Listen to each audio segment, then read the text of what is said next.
ஜீவனே போக நேர்ந்தாலும் சந்தோஷமா இருங்க. ஆமென், அல்லேலூயா. இந்த பூமியில் எதுவுமே நிரந்தரம் இல்லை. நீங்கள் பார்க்கிற, நீங்கள் வைத்திருக்கிற எதுவுமே நிரந்தரமானது அல்ல. ஒன்றே ஒன்று தான் நிரந்தரமானது. என்ன தெரியுமா? உங்கள் ரட்சிப்பு நிரந்தரமானது. ஆமென். அது ஆண்டவரோடு உங்களை என்ன செஞ்சு கொண்டு போய் சேர்த்து. அப்போ நல்ல கவனிங்க, வசனத்தை விட்டு விலகக்கூடாது. எதை விட்டு? ஒரு நாளும் வசனத்தை விட்டு விலகக்கூடாது. அதனால தான் நீங்கள் பழைய ஏற்பாட்டில் சொல்லப்பட்டிருக்கிறது, வசனத்தை எங்கே கட்டிக்கோ? உன்னுடைய கைகளில் கட்டிக்கோ. வசனத்தை உன் நெற்றில ஞாபகக்குரிய வை. வசனத்தை வீட்டில் என்ன செய்யுங்க? வீட்டில் எழுதுவீங்க. வீட்டில் வசனமாக இருக்கட்டும். இப்பெல்லாம் வீட்டில் வசனம் இல்லை, போட்டோஸ். என்ன இருக்கு? ஒரே போட்டோஸ். இப்படி ஒரு போஸு, இப்படி ஒரு போஸு, அப்புறம் இப்படி ஒரு போஸு. விளங்குமா? நான் கேட்குறேன். நான் என்னங்க வசனம் என்ன ஆண்டவர் சொல்ல? வீட்டில் என்ன இருக்கு சொல்லியிருக்காரு?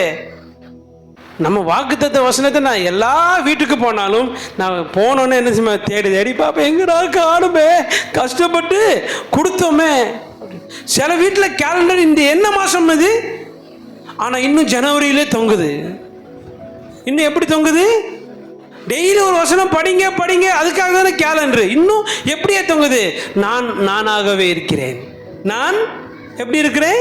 நானாகவே இருக்கிறேன். வசனத்தை தொங்கோட சொன்னா டெய்லி எதுக்கு வசனம்? வீட்டில் நீ திடீர்னு அந்த வசனம் உங்களோட பேசும். திடீர்னு போய் பயப்படாதே, நான் உன்னோட கூட இருக்கிறேன். ஆமென், அல்லேலூயா. நீங்கள் பயந்து போயிருக்கிற நேரத்தில் திடீர்னு பார்த்து உங்கள் ஃபோட்டோவே இருக்குது. ஐயோ, அது எப்படி வந்துடுது? எச்சா பயத்தை உண்டாக்கி கொடுத்துருது. அல்லேலூயா, அல்லேலூயா. என்ன இருக்கணுங்க வீட்டில்? என்ன இருக்கணும்? சத்தமாக சொல்லுங்கள். வீட்டில் இன்னைக்கு ஒரு தீர்மானம் எடுங்க. என் வீட்டில் ஃபோட்டோஸ் எல்லாம் கழட்டி என்ன செய்வேன்? வசனமாக போடுவேன். ஆமென்.